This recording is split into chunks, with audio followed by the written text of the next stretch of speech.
بات کہتا ہوں، میں نے اللہ کے فضل سے شیعہ کی تمام کتابیں پڑھی ہیں، فقہ جعفری اس کی درجنوں کتابیں میرے گھر میں موجود ہیں. میں نے فقہ دیوبندی پڑھی ہے، دیوبندی مسلک کی الحمدللہ تقریباً ہر اہم کتاب کو پڑھا ہے.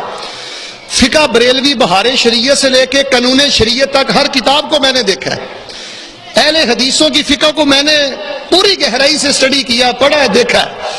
میں یہ پوری ذمہ داری سے بات کرتا ہوں، اور جہاں تک یہ میرا سی ڈی کے ذریعے پیغام جائے، جو انسان بے نماز ہے، مجھے اللہ کی عزت کی قسم ہے، اس بدبخت کو نہ شیعوں نے قبول کیا ہے، نہ دیوبندیوں نے قبول کیا ہے، نہ بریلویوں نے قبول کیا ہے، نہ اہل حدیثوں نے قبول کیا ہے.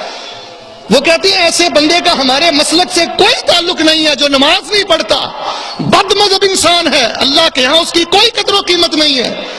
یار ہم کن لوگوں کی خاطر نماز ضائع کرتے ہیں جو ہمارے جنازے میں 2 منٹ تاخیر ہو جائے تو گھڑیاں دکھاتے ہیں ہمیں جنازگاہ میں، کیسے کیسے مذاق کرتے ہیں، کیسی کیسی باتیں کرتے ہیں، دکان چھوڑ کے ہیں جی کاروبار کا وقت ہے. ان لوگوں کی خاطر نماز نہیں پڑھتے جو سکون سے ہمارا جنازہ پڑھنے کے بھی روادار نہیں ہے. میرے پیارے بھائیوں، ہمیں کوئی سوچنا چاہیے، ہمیں کوئی سوچنا چاہیے. کم از کم 5 وقت کے نمازی بنے اور نماز کو اول وقت سے پڑھیں، شوق سے پڑھیں، اور یہ اللہ سے رو رو کے خزانہ مانگیں، یا اللہ مجھے نمازی بنا دے، اول وقت کا نمازی بنا دے، اور مجھے شوق سے نمازیں پڑھنے کی توفیق عطا فرما دے. شیطان کا سب سے بڑا حملہ یہ ہے کہ آپ کو بے نماز کر دے. بے نمازی کا مطلب یہ ہے اسلام بھی گیا، ایمان بھی گیا، اس نے اللہ کو بڑا بھی نہیں مانا، اور یہ کائنات کا ناشکرہ ترین انسان ہے، اور اللہ تعالیٰ کی رحمت اس سے روٹھ چکی ہے. تو میرے پیارے بھائیوں، جیسے آپ نے رمضان المبارک میں اللہ کے گھروں کو آباد کیا، نماز پڑھا کرو، جماعت سے پڑھا کرو، ترتیب بنا لو. ملازم کو بٹھا دیں، آپ جماعت سے پڑھ لیں، بعد میں ملازم چلا جائیں.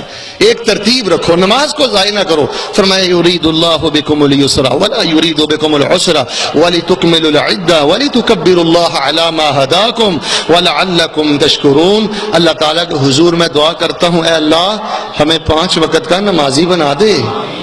سارے نہیں بولتے، اللہ بنا دے. یار اللہ اگر آپ کا دل مائل کر دے بنا دے تو تب بھی آپ کو یہ اعتراض ہے، اللہ ہمیں بنا دے.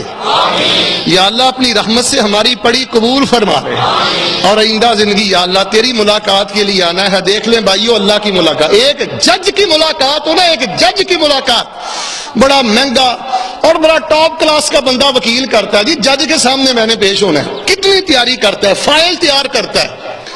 تو اللہ سے ملاقات ہے، اللہ کے لیے کیا لے کے جا رہے ہیں؟ یہ نماز وکیل ہے، اللہ کی بارگاہ میں ہماری وکالت کرے گی، سفارش کرے گی. یا اللہ یہ نیندیں توڑنے والا ہے، یہ دکانیں چھوڑنے والا ہے، یہ دوستی قربان کرنے والا ہے تیرے سجدے کی خاطر، تیری نماز کی خاطر، تیری رضا کی خاطر. بھائی میں نے فجر کی نماز پڑھی ہے، آپ نے پڑھی ہے، مجھے بتائیں میری نماز پڑھنے سے، آپ کی نماز پڑھنے سے اللہ کی بادشاہت میں کیا اضافہ ہوا ہے؟ ہم نے کیا اضافہ کیا اللہ کی بادشاہ میں؟ جو بھائی فجر کے وقت مسجد میں نہیں آئے، ایمانداری سے بتائیں انہوں نے اللہ کی کبریائی اور بادشاہت میں کیا کمی واقع کر دی ہے؟ جس نے نیند کو توڑا ہے اس نے ثابت کیا ہے، یا اللہ میں تیرا غلام ہوں، میں چھوٹا ہوں، تو بڑا ہے، میں نے تجھے بڑا مان کے اپنا بستر چھوڑا ہے، مجھے کسی کا ڈر نہیں تھا. وہ سچا غلام ہے، اللہ کی غلامی میں ہے جو نمازی ہے. تو میرے پیارے بھائیوں، نماز ادا کریں، اول وقت میں ادا کریں. نماز جمعہ یہ اول وقت میں پڑھا کریں. اور نماز کی ادائیگی میں سب سے بڑی رکاوٹ پتہ کیا ہے؟ یہ گندی دوستی ہے. جس بندے کے دوست بے نماز ہوتے ہیں، نہ چاہتے ہوئے وہ بندہ بے نماز ہو جاتا ہے. مہینہ نہیں تو 2 ماہ، 5-6 ماہ کے اندر وہ مسجد کے قابل نہیں رہے گا. بے نمازوں کی دوستی سے رک جائیں. یہ والدین کا گستاخ بنا دیتی ہے، یہ بے نماز بنا دیتی ہے، یہ بے دین بنا دیتی ہے. نیکوں سے دوستی کریں، نمازیوں سے دوستی کریں. نمازی کو حقیر نہ جانے. بھائی نمازی کا